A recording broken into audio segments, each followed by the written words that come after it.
Hello hello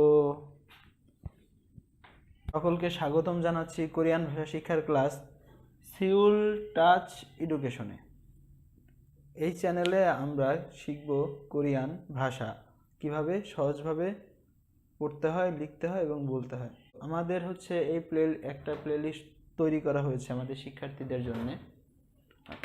এই প্লেলিস্টের নাম হচ্ছে রিডিং অ্যান্ড রাইটিং। তো আমাদের এই প্লেলিস্ট সাজানো হয়েছে কি করে কোরিয়ান বর্ণমালা পড়তে হবে, লিখতে হবে এবং উচ্চারণ করতে হবে, এবং কিভাবে কোরিয়ান রিডিং পড়তে হবে।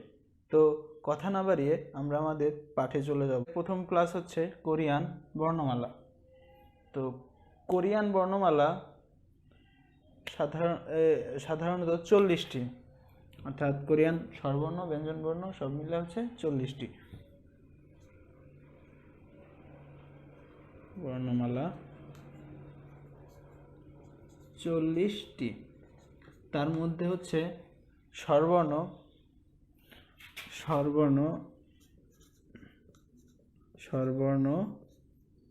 হচ্ছে 21টি, ব্যঞ্জনবর্ণ হচ্ছে 19টি। তো এই 21টি স্বরবর্ণকে বলা হয় হচ্ছে মউম,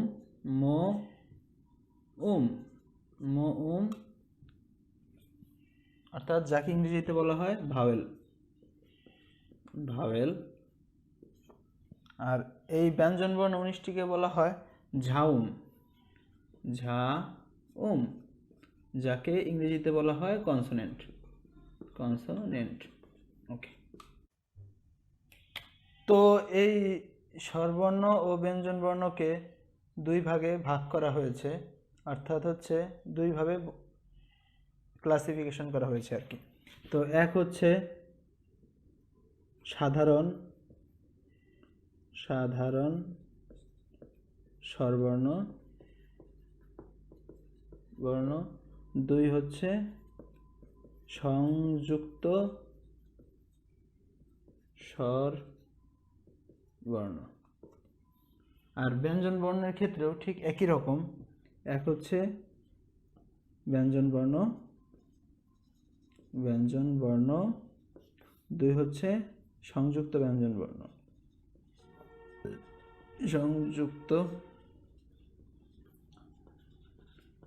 ব্যঞ্জনবর্ণ। ওকে। তো এই সাধারণ স্বরবর্ণ হচ্ছে 10টি, সংযুক্ত স্বরবর্ণ হচ্ছে 11টি, আর এই ব্যঞ্জনবর্ণ হচ্ছে ব্যঞ্জনবর্ণ 14টি, সংযুক্ত ব্যঞ্জনবর্ণ 5টি, অর্থাৎ 5 4 19 10 11 21, অর্থাৎ সর্বমোট 40টি। কোরিয়ান বর্ণমালা খুবই সহজ, নিখুঁত এবং বৈজ্ঞানিক।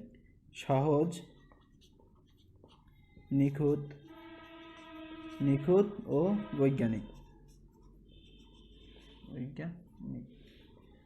তাই কারো কোনো ভয় পাওয়ার দরকার নাই যে সাধারণ স্বরবর্ণগুলো কেমন হবে বা সংযুক্ত স্বরবর্ণগুলো কেমন হবে।